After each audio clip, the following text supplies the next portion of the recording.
मैं पूजा जादौन और आप देख रहे हैं द फैक्ट इंडिया।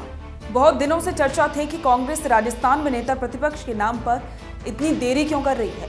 कई नाम थे जो चर्चा में थे। कांग्रेस पार्टी ने सभी पर विराम लगाते हुए नेता प्रतिपक्ष के नाम का ऐलान कर दिया है। आप जानते ही हैं कि 19 जनवरी से 16वीं विधानसभा का सत्र शुरू हो रहा है। पार्टी हाईकमान ने सभी को चौंकाते हुए अलवर ग्रामीण से विधायक और पूर्ववर्ती गहलोत सरकार में कैबिनेट मंत्री रहे टीकाराम जूली को नेता प्रतिपक्ष बनाया है। वहीं गोविंद सिंह डोटासरा प्रदेश कांग्रेस के अध्यक्ष बने रहेंगे।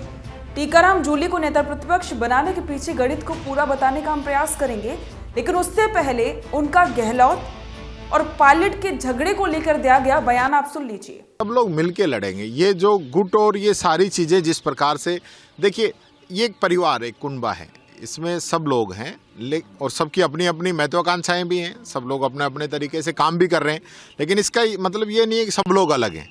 सब लोग एक हैं, एकजुट हैं। सब लोग मिलके लड़ाई लड़ेंगे, विधानसभा में भी लड़ेंगे, सड़कों पे भी लड़ेंगे। टीकाराम जूली भी वही बात दोहराते हुए नजर आए जो अक्सर कांग्रेस के नेता बोलते हैं।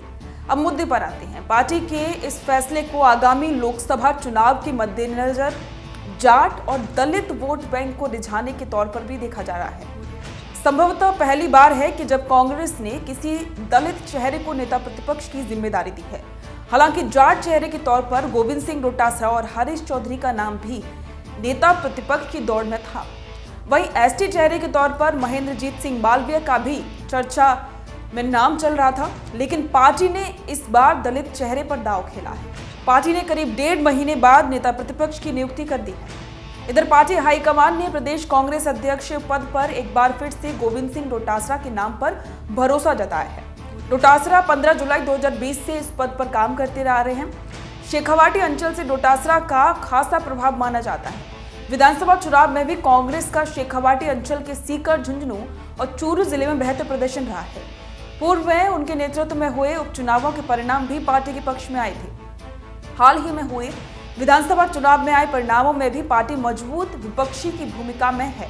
जानकारों की माने तो टीकाराम जूली को नेता प्रतिपक्ष बनवाने में कांग्रेस के राष्ट्रीय महासचिव और पूर्व सांसद जितेंद्र सिंह की भी बड़ी भूमिका रही है। जूली को जितेंद्र सिंह का बेहद नजदीकी माना जाता है। इसके साथ में ही अशोक गहलोत के भी करीबी माने जाते हैं। पिछले कई दिनों से इसके लिए सिंह दिल्ली में जबरदस्त लॉबिंग भी कर रहे थे। गहलोत भी साथ में थे। 30 नवंबर 1980 को अलवर के काठूवास में जन्मे टीकाराम जूली अलवर ग्रामीण से तीसरी बार विधायक हैं। वे पहली बार 2008 में बने, उसके बाद 2018 और 2023 में विधायक चुने गए। जूली ने अपने राजनीतिक जीवन की शुरुआत पंचायत राज से की थी।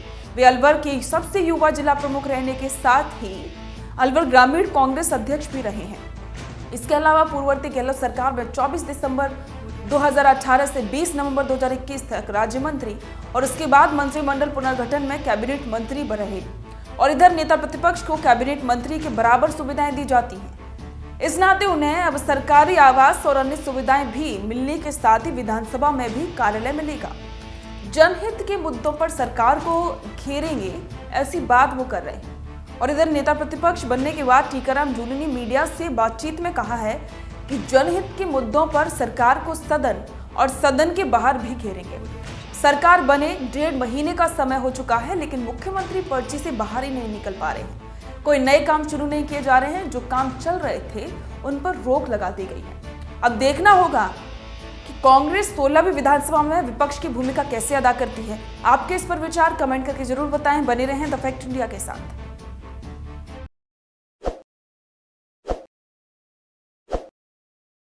ताज़ा खबरों के लिए विजिट करें द फैक्ट इंडिया की वेबसाइट और डाउनलोड करें द फैक्ट इंडिया ऐप।